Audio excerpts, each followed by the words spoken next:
Oke, kita mulai untuk responsi kali ini. Materi dapat diunduh pada Google Drive melalui link bit.ly/andrisa strip kompre. Nah, nanti silakan kalian unduh. Nah, kita akan mulai tentang medan elektromagnetik. Sebelumnya saya akan menjelaskan tentang apa itu medan, karena kita di sini judulnya medan ya, sebelum kita ngomongin elektromagnetik. Jadi medan atau field bahasa Inggrisnya berhubungan dengan suatu area pada ruang. Nah, tapi bukan hanya areanya saja, melainkan dikaitkan dengan adanya suatu fenomena fisik pada area tersebut. Jadi misalnya medan gravitasi, artinya suatu area itu dipengaruhi oleh gaya gravitasi. Nah, maka untuk medan elektromagnetik artinya kita membahas suatu ruang, suatu area, gitu ya, yang ruang ini nggak harus selalu nyata, bisa aja sifatnya hayal gitu ya. Jadi kalian bisa bayangkan seperti ada kotak atau kubus, tapi tidak ada dindingnya. Nah itu tetap kita namakan ruang. Walaupun tidak ada pembatasnya, ya sama seperti batas negara. Sebenarnya beberapa batas negara tidak ada tidak ada pembatasnya gitu. Ada beberapa yang seperti itu. Nah, kira-kira seperti itu. Jadi mau itu nyata ataupun hayal, ruang itu tetap disebut medan. Nah, medan ini nanti dikaitkan dengan atau terdapat di dalamnya fenomena elektro, listrik ataupun magnetik, magnet. Kita bahas dulu tentang medan listrik. Nah, kita tahu dari fisika ya, ini udah diajari dari fisika 2 masalah hukum Coulomb. Nah, intinya adalah kita tidak akan membahas tentang perhitungannya, kita akan membahas arti fisik dari perhitungannya sendiri, bahwa gaya yang terjadi pada suatu muatan itu berbanding lurus dengan besarnya muatan masing-masing dari kedua muatan atau lebih. Dan berbanding terbalik dengan jarak, artinya semakin jauh jaraknya, semakin kecil gaya yang dipengaruhinya. Dan semakin besar muatannya, maka semakin kuat gayanya. Nah, menurut Coulomb bahwa besarnya gaya, ini udah ya, arah gaya selalu berada pada garis lurus, dan gaya muatan yang sejenis akan saling tolak menolak, dan muatan yang berbeda jenisnya akan saling tarik menarik. Nah, seperti inilah gambarannya ya. Nah, sedangkan medan listrik pada suatu titik itu dinyatakan dengan gaya yang terjadi pada muatan tersebut dibagi besarnya muatan. Nah, intinya seperti itu. Jadi medan listrik itu kita membicarakan masalah muatan listrik dalam hal ini. Jadi kalau ada muatan listrik, ada medan listrik. Ya kalian pun mungkin masih ingat pada pelajaran elektronika analog bahwa arah arus itu akan berlawanan dengan arah geraknya elektron. Kira-kira seperti itu. Nah, ini tentang listrik dan medan listrik. Nah, di sini yang menarik adalah tentang medan magnet. Awalnya di zaman dahulu sekali gitu ya, tidak ada yang menyangkut pautkan antara medan listrik ataupun medan magnet. Nah, tapi timbul beberapa percobaan gitu ya, penelitian. Ternyata medan magnet di sini pada tahun 1820 Ørsted, Hans Christian Ørsted ini ilmuwan dari Denmark melakukan percobaan. Dia itu ada di sini kawat lurus ya. Jadi kawat lurus dialiri listrik. Tuh. Nah, ternyata pada saat dia meletakkan magnet di dekat kawat lurus tersebut, magnet tersebut selalu bergerak gitu ya. Jadi dia berputar dan posisinya itu selalu tegak lurus dengan kawat tersebut yang dialiri listrik. Nah, di sini Ørsted menyimpulkan bahwa ada hubungan antara listrik dengan magnet. Seperti itu. Jadi bukan dua fenomena yang terpisah, tapi dia saling terkait. Lalu penelitian itu dilanjutkan oleh Andre Marie Ampere yang namanya diabadikan oleh satuan arus ya. Nah, menurut Ampere katanya arus listrik memiliki gaya yang diakibatkan oleh arus listrik lain. Dan magnet dapat diganti dengan arus listrik. Nah, seperti itu. Jadi besaran magnet fenomena magnet ini, medan magnet ini ternyata dapat dihasilkan gitu, dari arus listrik.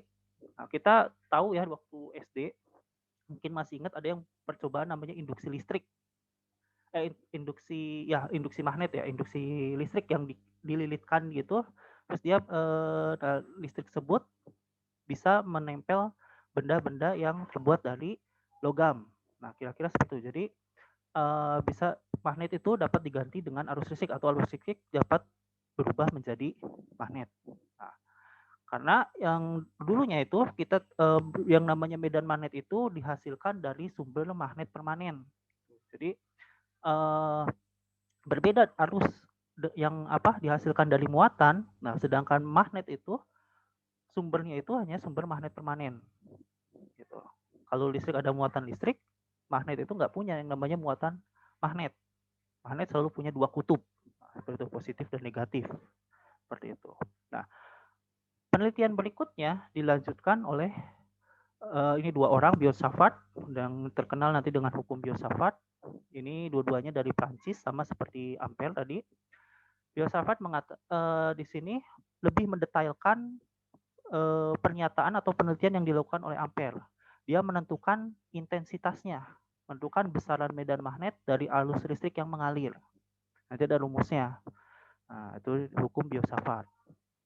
Nah, berikutnya ini yang menjadi pelopor dan fondasi dari medan elektromagnetik ini yaitu adalah James Clerk Maxwell. Dia peneliti dari Inggris. Nah, Maxwell mengatakan medan magnet itu dapat dihasilkan dari medan listrik yang berubah terhadap waktu. Nah, ini melanjutkan penelitian dari Ampère tersebut. Nah, ini melengkapi. Nanti Maxwell ini diabadikan namanya ke persamaan Maxwell. Nah, uniknya, walaupun namanya persamaan Maxwell, tapi keempat persamaan hukum yang ada dalam persamaan Maxwell ini nggak ada yang ditemukan awalnya oleh Maxwell. Lihat namanya, hukum Gauss, oleh Gauss ya, untuk medan listrik ataupun medan magnet. Ada hukum Faraday. Nah, dan yang terakhir adalah hukum Ampère. Nah, itu nggak ada yang ditemukan originalnya atau awalnya dari Maxwell. Tapi kenapa yang diabadikan adalah persamaan Maxwell? Karena Maxwell berhasil menghubungkan keempat bentuk matematis tersebut. Nanti kita akan bahas apa sih perannya Maxwell dalam persamaan Maxwell ini. Nah, ini keempat persamaan Maxwell dalam dalam bentuk integral. Nah, yang pertama hukum Gauss untuk medan listrik. Nah, ini saya akan jelaskan arti fisiknya. Nah, ini secara matematis menyatakan bahwa di sini epsilon 0 E itu adalah flux medan listrik. Sedangkan rho V ini adalah muatan listrik. Nah, di sini menyatakan bahwa integral itu ingat sebenarnya kalau dalam diskret adalah sum ya. Jadi ini penjumlahan. Nah, ini artinya adalah total flux medan listrik yang melewati suatu permukaan tertutup, S itu surface, integral permukaan, itu akan sebanding dengan total muatan yang ada di dalam permukaan tertutup tersebut. Gampangnya gini, kalian bayangkan bola sepak yang terbuat dari plastik, ya. Jadi yang isinya kosong, hampa.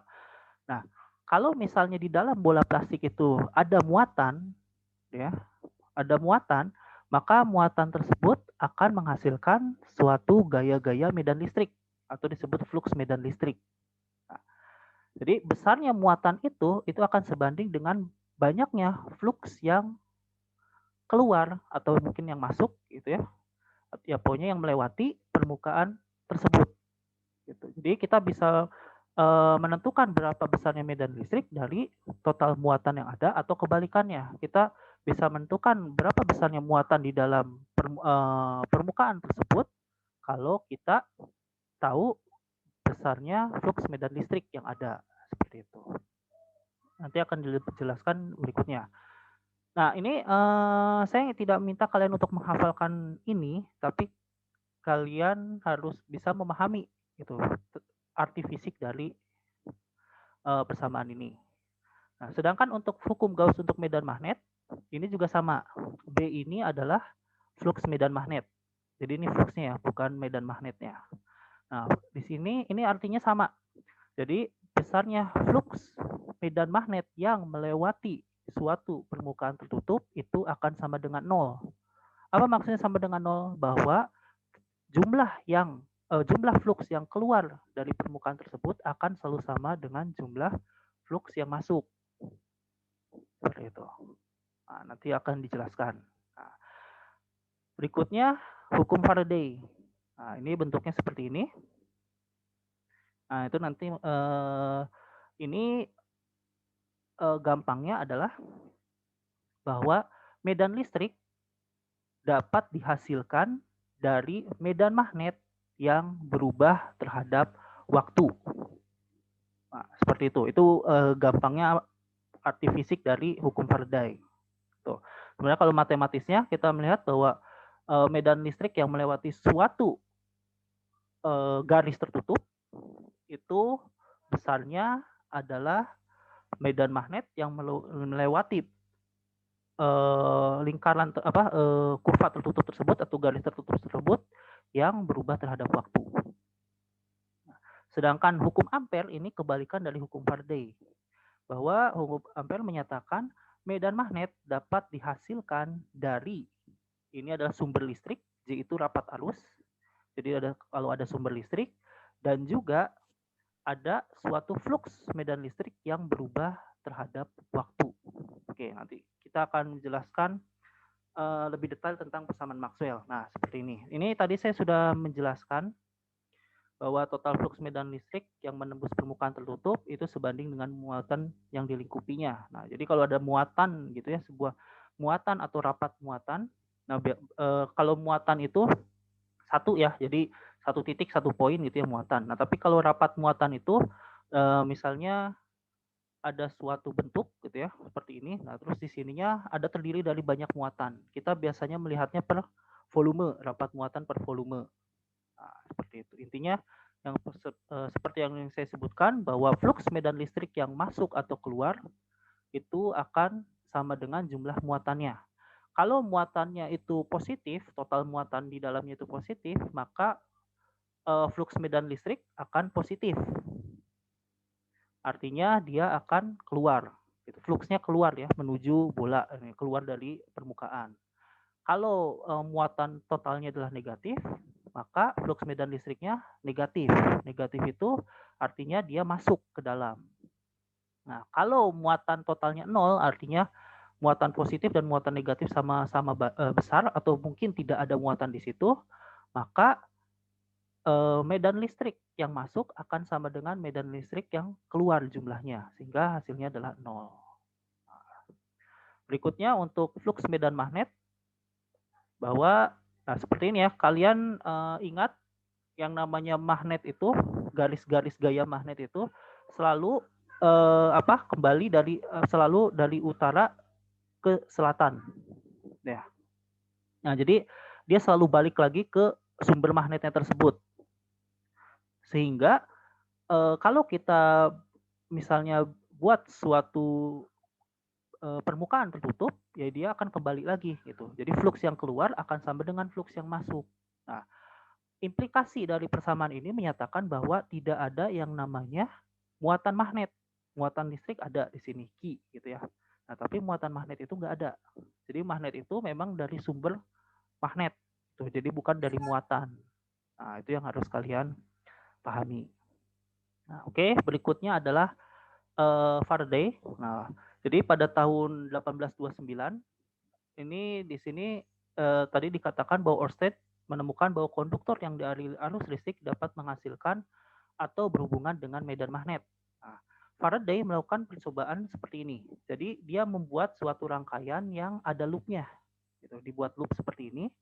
Ini ada sumber listrik. Tuh, sebut saja baterai. Nah, jadi kan listrik mengalir seperti ini ya. Nah, pada saat listrik mengalir seperti di seberangnya di sini dia ada rangkaian yang sama menggunakan loop juga. Di sininya dia menggunakan EMF, electromagnetic force. Jadi dia membaca apakah ada di sini ada listrik atau tidak gitu ya. Nah, di sini. Nah, ternyata pada awalnya dia menggunakan DC di sini. Pada saat dia di arus listrik, di sini muncul medan magnet, ya, seperti yang dikatakan Ørsted sebelumnya. Tapi pada percobaan pertama itu tidak ada listrik yang dihasilkan. Berikutnya Faraday menggunakan switch, jadi di on off kan. Pada saat on ada arus yang mengalir dan ada medan magnet. Pada saat off arus listrik putus, medan magnet menjadi 0. Nah, terus dilakukan switching tetap dalam beberapa waktu tertentu gitu ya.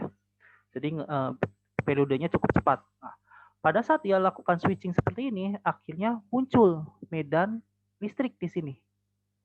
Dan terbaca adanya suatu arus yang masuk ke rangkaian berikutnya ini. Nah, maka Faraday menyatakan bahwa medan listrik bisa dihasilkan dari medan magnet, tapi yang medan magnetnya itu berubah terhadap waktu. Seperti itu. Jadi kalau tidak berubah terhadap waktu, medan listrik tidak akan bisa dihasilkan. Nah, mungkin kalian ingat tentang apa namanya generator ya, generator listrik. Nah, generator listrik kan dia berputar. Kalau kalian belajar di RL2 gitu ya. Nah, berputarnya generator si rotornya itu kan sebenarnya yang membuat magnet sama kumparan itu apa istilahnya berhadapan dan menghilangkan itu kan. Jadi diputar sehingga magnet dan kumparan bertemu kemudian berpisah lagi gitu. Sehingga terjadi medan listrik ada maksimal lalu turun hingga hasilnya 0 atau medan magnet yang berubah terhadap waktu. Nah, sehingga nanti dihasilkan medan listrik. Kalau misalnya si magnet sama kumparannya itu diam, nah itu nggak akan menghasilkan medan listrik. Nah, kira-kira seperti itu. Nah, di sini berikutnya adalah ampere yang terakhir. Nah, awalnya ampere itu hanya mengatakan satu persamaan yang ini, bahwa medan magnet itu dapat dihasilkan dari sumber arus atau rapat arus di sini. Jadi kalau ada arus, nah di situ ada medan magnet. Seperti itu. Nah, Maxwell melakukan suatu percobaan yang nantinya gitu ya menambahkan persamaan ini. Ini dikatakan bahwa ada suatu arus disebut arus baru gitu ya, yang walaupun dia tidak ada sumber arus, tidak ada muatan di situ, tapi tetap ada medan magnet. Nah, ini yang ditambahkan oleh Maxwell. Nah, arus baru ini yang dinamakan dengan displacement current. Nah, ini ya. Displacement current itu berhubungan dengan kapasitor. Nah, kalau kalian ingat di RL2 tentang kapasitor, bahwa kapasitor itu kan hanya dua lempeng yang terpisah gitu ya, dua lempengan yang terpisah. Di situ harusnya tidak ada arus yang mengalir karena ya terpisah kan, istilahnya apa namanya itu open circuit, tidak ada arus yang mengalir. Tapi berdasarkan dari persamaan Maxwell di situ dari percobaannya Ampere yang melanjutkan penelitiannya Ampere, ada medan listriknya di situ dan menghasilkan medan magnet. Nah, intinya seperti itu. Jadi kalau misalnya kita lihat ini lempengan gitu ya, lempengan satu ada muatannya, nah, menghasilkan medan listrik, dan lempengan dua muatan yang negatif juga menghasilkan medan listrik. Pada saat kita dekatkan, nah, di sini ada medan listriknya. Kenapa bisa terjadi seperti itu? Di luarnya nggak ada ya. Kenapa bisa terjadi seperti itu? Dan kalian juga ingat bahwa kapasitor itu hanya bekerja kalau arusnya AC. Kalau DC dia dianggap open circuit. Nah, artinya kalau dia berubah terhadap waktu, di sini dia bisa terjadi medan listrik. Nah, inilah yang dinamakan displacement current karena si arusnya itu terjadi, medan listriknya itu ya terjadi akibat perubahan atau perubahan dari sini muatan positif ini menjadi muatan negatif. Jadi seolah-olah gitu ya muatan ini seolah-olah di displace atau diubah gitu.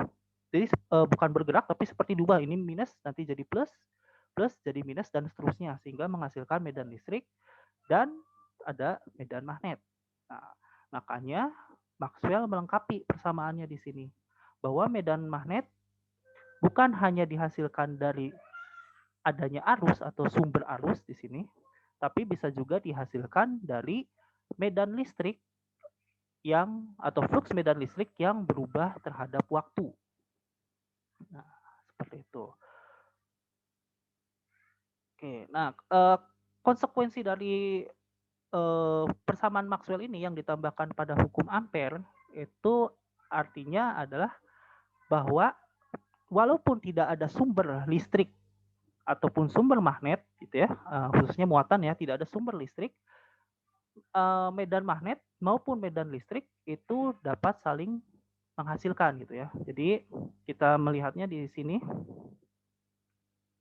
Nah, di sini ya, bahwa walaupun ini tidak ada sumbernya, ini sumber arus, medan magnet dapat dihasilkan dari medan listrik yang berubah terhadap waktu, dan medan listrik pun dapat dihasilkan dari medan magnet yang berubah terhadap waktu. Artinya dia akan saling mengenerate satu sama lain. Medan listrik menghasilkan medan magnet menghasilkan medan listrik, dan seterusnya. Nah, maka inilah peran penting yang menyatakan bahwa listrik itu dapat dirambatkan atau istilahnya propagasi di udara bebas. Jadi walaupun tidak ada sumbernya, dia masih tetap bisa kita transmit atau dirambatkan di udara. Dan ini tentu manfaatnya ya sangat penting. Salah satunya adalah sekarang kita bisa menggunakan HP itu ya, bisa ngirim apa-apa tanpa perlu menggunakan kabel. Nah, itu kan wireless ya. Nah, kita bisa mengirim informasi. Nah, itu karena persamaan Maxwell ini. Makanya persamaan Maxwell ini dan ilmu tentang medan elektromagnetik ini adalah ilmu yang sangat penting yang sampai sekarang dipakai walaupun ilmunya itu sudah sangat lama. Dan akan terus pakai sekarang 5G ya, 5G pakai persamaan Maxwell pasti. Nanti mau 6G, 7G dan seterusnya itu juga menggunakan persamaan Maxwell intinya. Oke. Nah, ini dalam kasusnya medan statis tidak berubah terhadap waktu, maka bentuk persamaan Maxwell akan berubah menjadi seperti ini. Pokoknya yang D per dt-nya itu sama dengan 0. Misalnya listrik statis itu adalah yang tidak berubah terhadap waktu. Bisa dia sifatnya DC ataupun kayak misalnya ini kalau kalian menggesekkan garis mika ke rambut gitu ya, nanti nah itu kan akan timbul listrik statis. Nah, kira-kira seperti itu. Nah, di sini kalau misalnya keadaan statis, maka medan listrik tidak akan bisa dihasilkan dari medan magnet. Tapi medan magnet masih bisa dihasilkan dari adanya arus. Seperti itu. Makanya yang wireless itu dia sumber listriknya atau generate-nya itu harus berubah terhadap waktu, misalnya sinusoidal, nggak bisa DC statis seperti itu. Oke, kita lanjut. Nah, persamaan Maxwell selain ada dalam bentuk integral juga ada dalam bentuk turunan. Masalahnya adalah komputasi atau perhitungan. Karena kita tahu yang namanya melakukan integral itu susahnya minta ampun, ngitung integral ya. Jangankan manusia, komputer aja kalau suruh melakukan integral itu berat, ya lebih berat dibandingkan dia melakukan turunan. Nah, makanya persamaan Maxwell ada yang dalam bentuk turunan untuk memudahkan dalam melakukan perhitungan, khususnya adalah komputasi. Gitu. Ya tentu nanti kalau kalian entah jadi konsultan atau apa khususnya di bidang telekomunikasi gitu ya, banyaknya menggunakan komputasi gitu, nggak ngitung manual. Tapi ya kalian harus tahu juga. Nah, ini adalah bentuk-bentuknya. Kira-kira bentuknya seperti ini. Jadi yang tadinya integral menjadi turunan. Nah, ini adalah turunannya. Ini menggunakan curl untuk hukum Faraday dan hukum Ampere. Oke, ini sekali lagi kalian nggak ingat pun nggak apa-apa. Yang penting kalian memahami memahami artifisis dari persamaan Maxwell tersebut. Nah, ini untuk jadi masalah dalam medan magnet itu ada dua. Yang pertama adalah tentang propagasi. Propagasi itu seperti yang saya sebutkan, kalau misalnya medan listriknya itu harus istilahnya ditransmit ke udara bebas, artinya dia tidak ada lagi sumber. Gitu. Yang kedua adalah radiasi. Radiasi ini kita biasanya yang diomongkan kayak generator gitu. Jadi di sumber listriknya.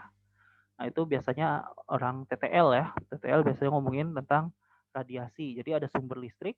Nah ada muatan. Nah, berapa listrik yang dihasilkan atau berapa medan magnet yang diperlukan untuk menghasilkan medan listrik. Nah sedangkan untuk kasusnya wireless ataupun telekomunikasi ini masalah kasus propagasi, yaitu saat tidak ada sumber listrik ataupun tidak ada muatan. Maka bentuk persamaan Maxwell menjadi seperti ini.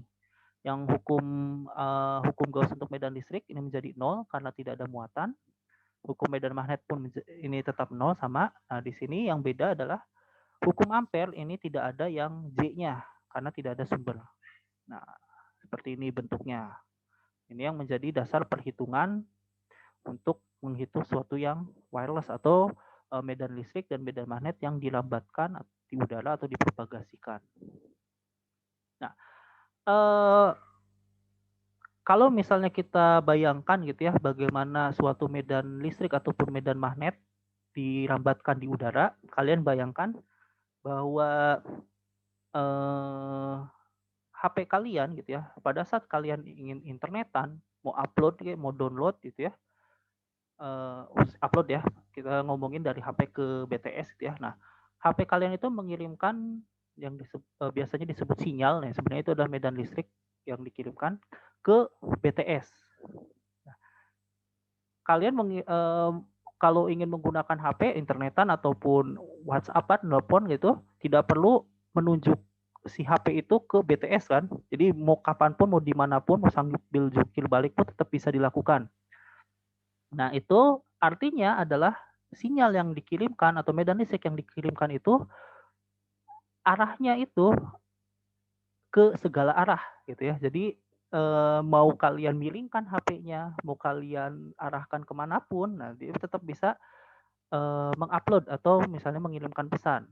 Artinya, si medan listrik dan medan magnet dari HP kalian itu diarahkannya itu ke segala arah.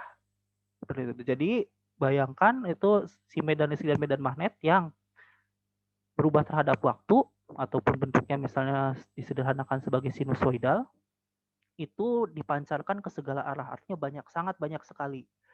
Karena sulitnya membayangkan dan melakukan perhitungan seperti itu, maka di sini dibuat suatu perhitungan yang memudahkan kita membayangkan apa yang terjadi pada medan listrik dan medan magnet tersebut. Jadi kita sebut saja ada suatu bidang tersebut. Nah, bidang tersebut kita lewatkan medan listrik dan medan magnet. Maka setiap waktu kita bisa melihat bayangan dari medan listrik dan medan magnet tersebut pada bidang tersebut, bukan bayangan, magnitudenya. Misalnya listrik seperti ini. Jadi setiap waktu medan listrik ini akan melewati bidang ini. Nah, amplitudenya akan ada. Misalnya awalnya tinggi, detik berikutnya nah lebih rendah, di sini naik lagi dan seterusnya. Sehingga kita mendapatkan gambarannya bahwa medan listrik ini yang arahnya itu mengarah ke bidang X dan merambat ke arah Z positif untuk setiap waktu digambarkan sebagai cos omega T minus beta 0 Z. Nah, ini bentuk ini hanya terjadi kalau arah rambatnya itu ke arah Z dan arah medan listriknya ke arah X. Nah, bedakan ya, ada arah rambat dan juga arah nanti disebutnya sebagai arah polarisasi. Bukan pola radiasi ya, polarisasi. Jadi kalau misalnya bentuknya seperti ini, nah ini dia akan merambat ke arah Z. Nah, medan listrik itu bergeraknya bukan kayak ular ya, bukan seperti itu. Tapi dia bergeser. Nah tadi yang ini, nah ini bergeser terus. Nah, seperti ini bergeser. Jadi dia bergeser seperti itu. Jadi bukan seperti ini, bukan kayak ular, tapi dia bergeser. Nah, ini pergeseran ini yang disebut sebagai arah rambat. Jadi arah rambat itu dari HP kalian menuju ke BTS. Nah, itu arah rambatnya. Nah, Sedangkan arah medan listrik itu tegak lurus dengan arah rambat. Gitu. Jadi bisa ke atas, atau bisa ke kiri, ke kanan, atau bisa miring, dan seterusnya. Nah, itu gambarannya seperti itu. Nah, ini digambarkan dengan cos omega T min beta 0 Z. Nah, saya akan jelaskan. Nah, panjang gelombang dari perambatan tersebut itu besarnya adalah 2pi per beta 0. Mungkin kalian ingatnya lambda atau panjang gelombang itu sama dengan C per F. Ini benar selama perambatan gelombangnya itu di udara bebas atau di vakum. Kalau misalnya bukan di vakum, maka persamaan ini tidak benar, tidak lagi menyatakan panjang gelombang dalam media tertentu, karena di sini perhitungannya akan ditambahkan dengan permitivitas ataupun permeabilitas dari suatu bahan tersebut. Nah, jadi panjang gelombang itu besarnya adalah C per F kalau di udara atau di vakum. Nah, itu tidak akan berbeda. Tapi kalau dia dirambatkannya di suatu media tertentu, maka akan dibagi dengan akar permitivitas dan permeabilitas dari akar permeabilitas dan permeabilitas dari bahan tersebut. Nah, jadi kita bisa menyatakan bahwa panjang gelombang itu kalau kita rambatkan di suatu media tertentu itu akan menjadi lebih pendek daripada panjang gelombang kalau kita dirambatkan di udara. Seperti itu. Nah, kalau untuk yang dari TTI mungkin tahu bahwa panjang gelombang itu mempengaruhi ukuran antena. Jadi, kalau kita menggunakan suatu bahan tertentu, ukuran antena bisa menjadi semakin kecil dengan frekuensi kerja yang sama. Makanya HP sekarang itu antenanya udah nggak kelihatan. Beda sama tahun berapa? Mungkin tahun masa HP baru keluar ya, 90-an gitu ya. Itu HP masih ada antenanya kalau mungkin kalian pernah melihat. Nah, karena teknologi sekarang gitu ya sudah bisa menciptakan suatu media yang baru untuk dicetak di antena, maka antena itu semakin kecil bentuknya, ukurannya. Nah, itu adalah panjang gelombang. Sedangkan kecepatan fasa, nah nanti kita lihat, atau kecepatan fasa itu adalah kecepatan rambatnya dia di udara, itu Vp, ini adalah omega per beta 0. Nah, omeganya kita tahu adalah 2πf, dan beta 0-nya di sini adalah omega per U0 epsilon 0. Nah, jadi kalau omeganya bisa kita coret, tinggal sisa V adalah 1 per mu0 epsilon 0, akar mu0 per epsilon 0. Ini adalah C. C adalah cepat terambat cahaya atau 3 kali 10 pangkat 8 meter per detik. Artinya adalah kecepatan medan listrik ataupun medan magnet yang merambat di udara itu secepat kecepatan cahaya. Jadi dari HP kalian ke BTS atau sebaliknya itu, kecepatan itu adalah kecepatan cahaya. Makanya kalian ngirim pesan itu, misalnya kalian ngirim pesan ke teman kalian yang beda kota, itu ya cepat gitu, karena dia bergerak dengan kecepatan cahaya. Kecuali kalau nanti dipindahkan ke misalnya media tembaga kabel seperti itu, nah maka dia akan berubah kecepatannya, tapi tidak jauh dari misalnya kecepatan cahaya tersebut. Seperti itu. Intinya bahwa dia bergerak sangat cepat. Nah, di sini parameter yang penting juga adalah rasio atau perbandingan antara medan listrik dengan medan magnet H. Jadi kalau medan listrik itu satuannya adalah volt per meter, medan magnet adalah satuannya ampere per meter. Hubungannya rasio medan listrik dan medan magnet ini disebut sebagai impedansi gelombang intrinsik, dan besarnya adalah atau etanol besarnya adalah 120 pi atau sama dengan 377 ohm. Ini adalah impedansi gelombang intrinsik istilahnya. Sekali lagi, ini hanya berlaku kalau di udara. Kalau di media lain itu akan berubah, karena sifatnya di sini nanti ditambahkan dengan permitivitas relatif dan juga permeabilitas relatif. Nah, hubungan antara medan listrik dan medan magnet ini, kalau misalnya kita lihat dari sini bahwa rasio medan listrik dan medan magnet itu adalah real, tidak imajiner. Artinya kalau real artinya dia tidak beda fasa. fasanya sama. Ingat, ini hanya berlaku di udara atau vakum ya, bukan di media. Nah, dan kalau kita masih ingat, medan listrik dan medan magnet pun selalu tegak lurus. Maka kalau misalnya kita punya medan listrik yang merambat ke arah Z dan arahnya ke arah X positif, ya ke arah X positif dan X negatif, maka medan magnetnya akan mengarah seperti ini. Nah, ini berlaku hubungan ini ya, apa istilahnya, yang menggunakan tangan kanan. Jadi kenapa nggak kebalikannya ke sini? Nah, jadi seperti ini, apa menggunakan ini apa namanya? Kita menggunakan jempol, jari telunjuk dan jari tengah yang saling tegak lurus. Nah, Z ini adalah jempol, kita menggunakan tangan kanan aturannya. Lalu E ini adalah jari telunjuk dan H ini adalah jari tengah. Nah, selalu seperti itu.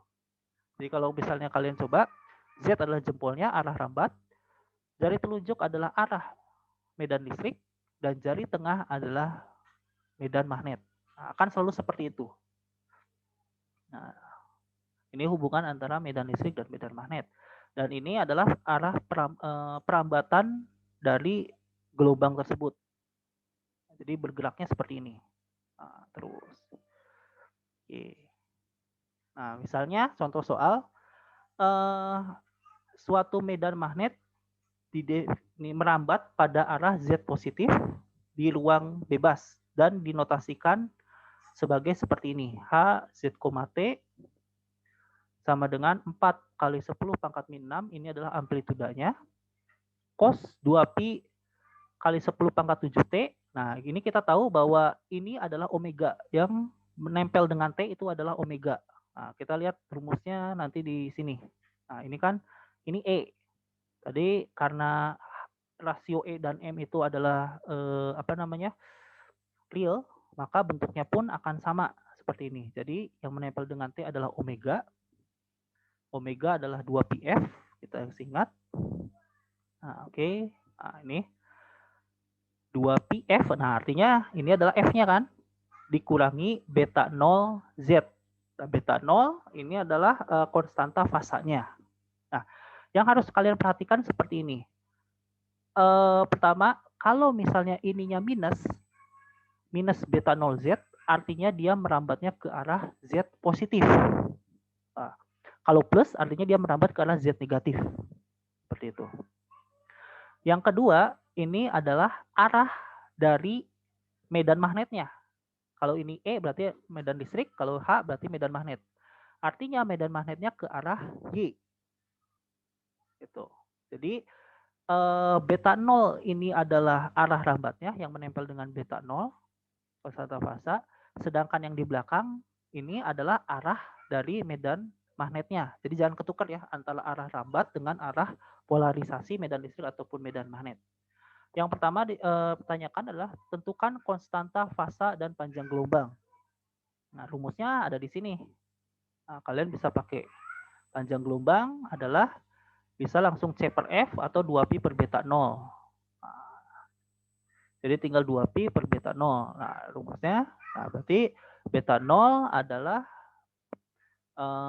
besarnya adalah omega dikali akar mu 0 epsilon 0 atau omega per C. Omeganya sendiri ada 2πf dibagi dengan C, maka kita dapatkan konstanta fasanya 0,067 pi. Sedangkan panjang gelombangnya bisa langsung C per F, yaitu sama dengan 30 meter. Ini frekuensi 10 pangkat 7 Hz, itu panjang gelombangnya adalah 30 meter. Nah, berikutnya untuk medan listriknya, maka tinggal karena E per H itu sama dengan eta 0, berarti E sama dengan eta 0 dikalikan dengan H. Eta 0 itu adalah tadi 120 pi atau 377. Nah, tinggal dikalikan. Nah, untuk arahnya ini kalian harus menggunakan aturan tangan kanan tadi. Gitu. Jadi karena arah lambatnya adalah Z positif dan medan magnet itu adalah ke arah Y, maka medan listriknya adalah ke arah X. Jadi gambarnya sama seperti yang ini.